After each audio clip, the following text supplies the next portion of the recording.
think about the Roman Empire. We picture masters of engineering, right? Meticulous record keepers. But what if I told you that scattered all across their former lands is a puzzle that just shouldn't exist, an object they never once wrote about? This is the mystery of the Roman Dodecahedron. So, what exactly are we looking at here? Well, for centuries, archaeologists have been digging up these bizarre, really intricate bronze objects. And the crazy part? Nobody has a clue what they are. For real. It's one of history's greatest unsolved mysteries. And look, this isn't just some one-off weird little find. Since way back in the 18th century, we've found more than 130 of these things. They just keep popping up, and every single one just makes the puzzle even deeper, without giving us any clear answers. Okay, so let's break down what we're actually looking at. It's called a dodecahedron. That's just a fancy word for a 12-sided shape. You can see it's hollow, it's made of bronze, and every single one of those 12 flat faces has a hole in it, but they're all different sizes. And then you've got these little knobs sticking out from every corner. I mean, these things are complex. They're precisely made. They were clearly designed for something. Now, this is where it gets really weird. You'd think a Roman artifact would be found in, Rome, right? But nope, not a single one has ever been discovered in Italy. They only show up in the northern provinces, places we now call England, France, and Germany. We're talking the absolute edges of the empire, which really suggests this wasn't even a Roman invention at all, but some kind of local thing.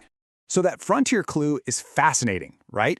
But it leads us straight to the absolute heart of the mystery. The one single fact that turns this from just a simple puzzle into like a full-blown historical paradox. And here it is, the impossible problem.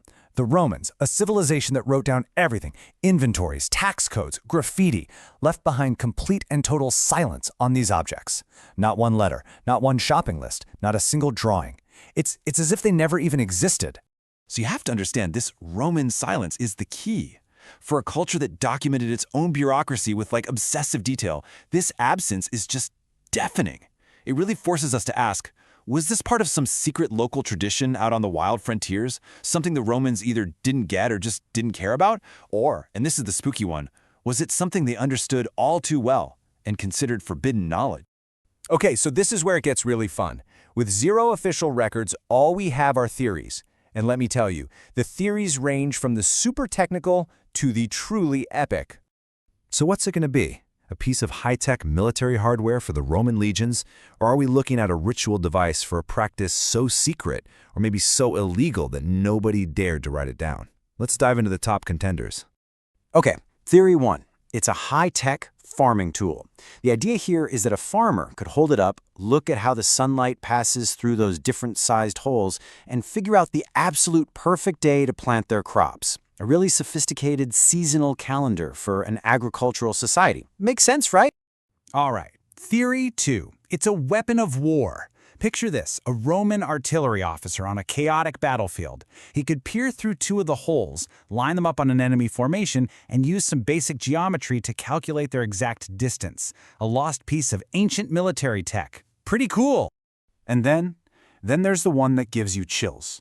The theory that this was an occult object used by local priests, maybe even druids, for casting spells or telling the future. And you know what?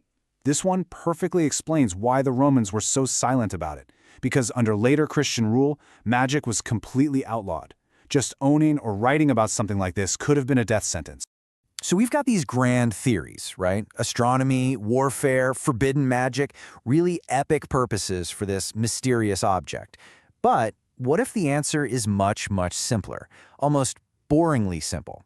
You might have seen this one online. A recent theory that absolutely went viral suggests it's just a knitting tool. Yeah, specifically a little frame used to make the fingers of Roman-era gloves. The different sized holes would be for different sized fingers. It's a beautifully simple, totally domestic explanation for a 2,000-year-old mystery. A knitting frame. So, case closed, right? We can all go home? Well, not so fast, because like any good cold case, there's a final twist. A few last pieces of evidence that kind of mess everything up. See, you have to look at the context of where we find these things. They turn up in graves, buried carefully with the dead. They're discovered in hidden hoards right alongside piles of gold and silver coins. And they're made of expensive bronze, which took a lot of skill to make, not just cheap wood or clay. let's be honest, you don't bury a simple knitting tool with your most precious treasures. These were clearly very valuable, cherished personal possessions. So where does that leave us? We've got this highly valued object that nobody ever wrote about. Was it an ancient gadget? A military rangefinder? A forbidden magical charm? Or was it just the most ridiculously over-engineered glove maker in history? The truth is, we still don't know. And honestly, that's what makes this bronze puzzle so amazing. It's a cold case from the ancient world, and you get to be the judge. So what do you think it is?